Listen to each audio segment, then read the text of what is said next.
সুযোগ নাই, কোনো অভিমান নাই।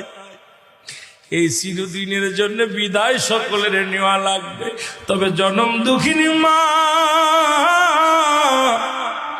মায়ের জন্য ফল আনতে বলেছিল। আমার মায়ের সাথে আমি শেষ বেলা একটা কথা বলার সুযোগ আমারে দিলা না। আল্লাহ, তুমি আমার মারে নিয়ে আইলা। আল্লাহ, তুমি আমার মা জননীরে নিয়ে আইলা।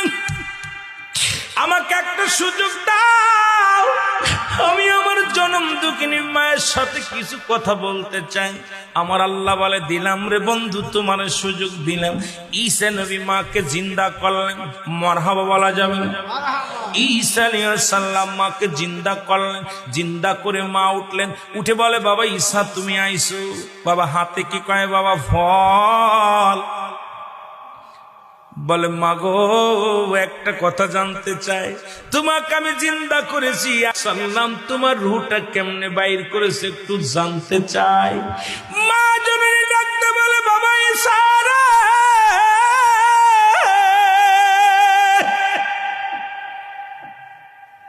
এই দুনিয়ার মধ্যে তোকে আসার যে কষ্ট হয়েছে, আনার সময় যে কষ্ট হয়েছে, এই পৃথিবীর মধ্যে আজরাইল যে আমার সঙ্গে এত দুর্ব্যবহার করেছে, আমি জনম দুঃখিনী মার গায়ের যন্ত্রণা যাই নাই। আমার পুরো গাটা মনে করেছে জিন্দা মানুষের চামড়াটা ছুলে নিছে, গায়ের মধ্যে লবণ মরিচ লাগা দিছে। এত কষ্ট আমার জীবনে কোনো দিন পাই না।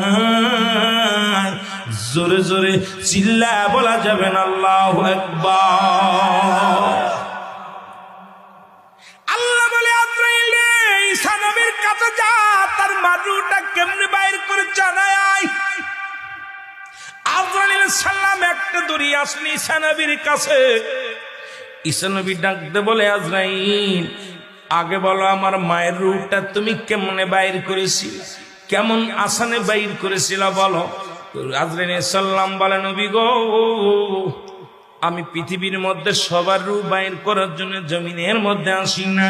এই জমিনের মধ্যে থাকে আমার পা, মাথা থাকে আমার জমি আসমানে।